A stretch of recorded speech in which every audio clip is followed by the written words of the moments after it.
Comscore नुसार आता isakal.com आहे देशातील नंबर 1 ची मराठी न्यूज वेबसाईट। प्रत्येक अपडेटसाठी isakal.com ला नक्की भेट द्या।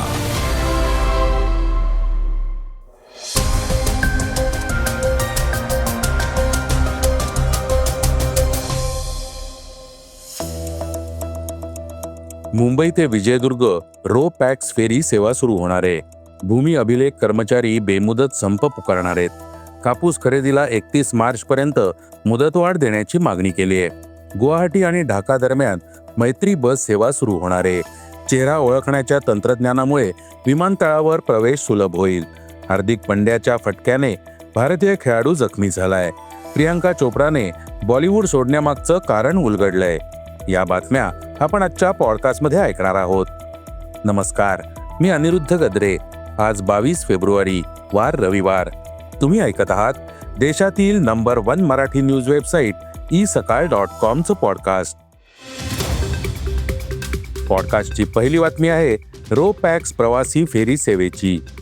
मुंबई ते सिंधुदुर्ग जिल्ह्यातील विजयदुर्ग दरम्यान रो पॅक्स प्रवासी फेरी सेवा सुरू करण्याची घोषणा राज्याचे मत्स्य व्यवसाय आणि बंदरे मंत्री नितेश राणे यांनी केली आहे। या सेवेचं उद्घाटन 1 मार्च 2026 रोजी सकाळी 8 वाजता मुंबईतील फेरी वार्फ येथून होणार आहे।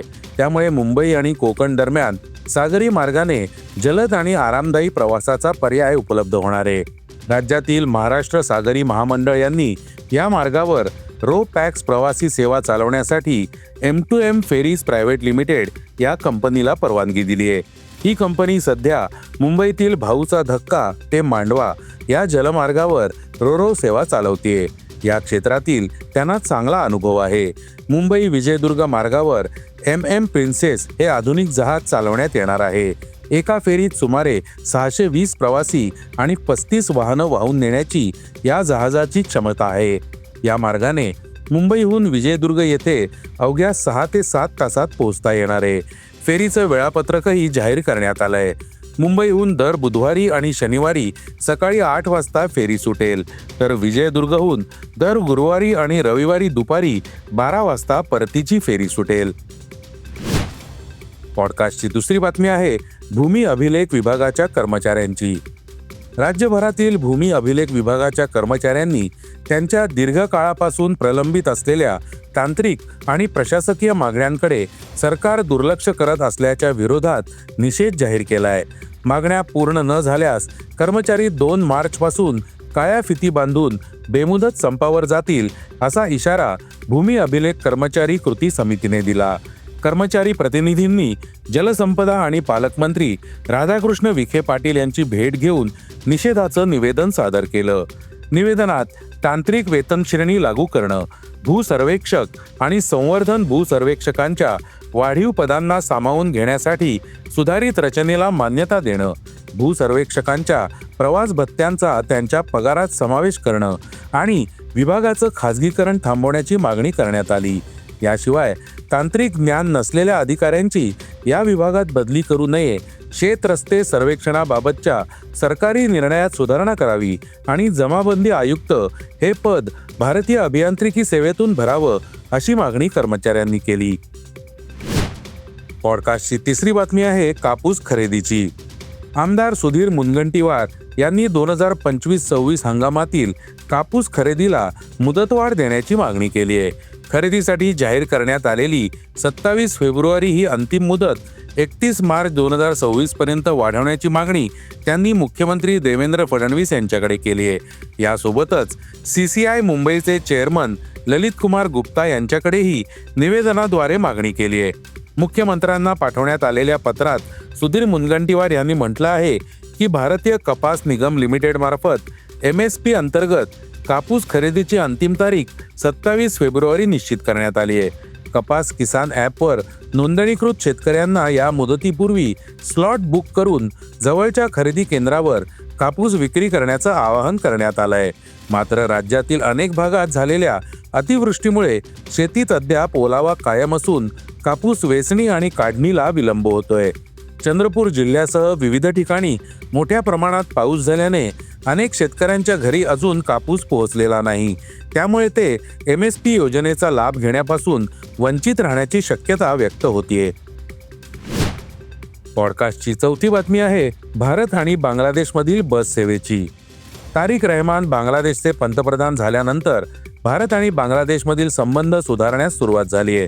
बांगलादेशने भारतासाठी व्हिसा सेवा पुन्हा सुरू करण्याची घोषणा केली आहे. शिवाय आगरतळा आणि कोलकाता मार्गे ढाका यांना जोडणारी दीर्घकाळापासून रखडलेली मैत्री बस सेवा 24 फेब्रुवारीपासून पुन्हा सुरू होणार आहे, ज्यामुळे सीमेच्या दोन्ही बाजूंच्या प्रवाशांना दिलासा मिळणार आहे. आगरतळा येथील लोक पुन्हा एकदा ढाका मार्गे कोलकाताला रस्त्याने प्रवास करू शकतील. बांगलादेशात झालेल्या मोठ्या उठावानंतर अस्थिरतेमुळे ही सेवा बंद करण्यात आली होती. पॉडकास्टची पाचवी बातमी आहे विमानतळावरील प्रवेशाची. नवी मुंबई आंतरराष्ट्रीय विमानतळाने त्यांच्या टर्मिनल सुविधेवर डिजी यात्रा सेवा सुरू केली आहे. व्यावसायिक उड्डाणं पुन्हा सुरू झाल्यानंतर जवळजवळ 2 महिन्यांनी हे महत्त्वपूर्ण पाऊल उचलण्यात आलंय. विमानतळ व्यवस्थापनाचं म्हणणं आहे की या सुविधेमुळे प्रवाशांना जलद, सुरक्षित आणि त्रासमुक्त प्रवेश प्रक्रियेचा फायदा होईल.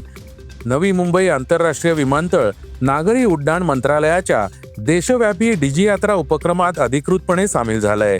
देशभरातील इतर 5 विमानतळांवर एकाच वेळी हा उपक्रम सुरू करण्यात आलाय. पॉडकास्टची 6वी बातमी आहे क्रीडा क्षेत्रातून.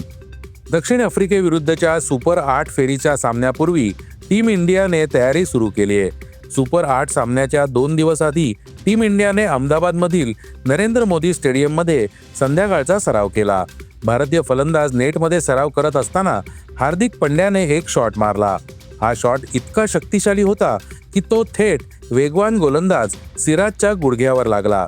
सिराज वेदनेने ओरडला आणि मैदानावर बसला. हे पाहून हार्दिकसह इतर खेळाडू लगेच त्याच्या बाजूला धावले. सिराजला वेदना होत असल्याचं पाहून टीम इंडियाचे वैद्यकीय कर्मचारी ताबडतोब तेथे पोहोचले आणि त्याची तपासणी करू लागले. फिजिओने सिराजच्या गुडघ्यावर बर्फ लावला आणि काही वेळ त्याची तपासणी केली. दुखापत गंभीर नसल्याने दिलासा मिळालाय. पॉडकास्टची शेवटची बातमी आहे अभिनेत्री प्रियांका चोप्राची. एकेकाळी बॉलिवूडवर राज्य करणारी अभिनेत्री प्रियांका चोप्रा आज जागतिक स्तरावर ओळखली जाते. मात्र बॉलिवूडपासून दूर जाण्याचा निर्णय हा मुद्दाम घेतलेला नव्हता, असं तिने अलीकडे स्पष्ट केलं. हॉलिवूडमध्ये क्वांटिको या मालिकेतून पदार्पण केल्यानंतरही प्रियांकाने काही काळ हिंदी चित्रपटात काम सुरू ठेवलं होतं. मात्र गेल्या 7 वर्षांपासून ती हिंदी सिनेमांपासून दूर आहे. सध्या ती आगामी तेलुगू चित्रपट वाराणसीद्वारे पुन्हा भारतीय चित्रपटसृष्टीत सक्रिय होतीये.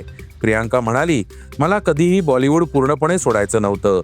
हिंदी चित्रपटसृष्टीत काम करत असताना काही कारणांमुळे स्वतःला नव्या पातळीवर तपासण्याची इच्छा होती, म्हणून वेगळी वाट निवडली. भारतीय चित्रपटांबद्दल तिला आजही तितकाच जिव्हाळा आहे. दोन्ही चित्रपटसृष्टींचे कामकाज आणि संस्कृती वेगळी असली तरी त्यात जुळवून घेणं आपल्याला जमतं. पुन्हा भारतात येऊन काम करताना आनंद वाटत असल्याचं सांगत कोणत्याही एका इंडस्ट्रीची निवड करण्याचा विचार तिने कधीच केला नाही, असं प्रियांकाने स्पष्ट केलं. हे होतं isakal.comचं पॉडकास्ट, अर्थात सकाळचं पॉडकास्ट. उद्या पुन्हा भेटूयात. हे पॉडकास्ट तुम्हाला कसं वाटलं जरूर कळवा. त्याला रेटिंग द्या आणि इतरांना रेकमेंड करा. धन्यवाद. Script and research by Vrushal Karmarkar.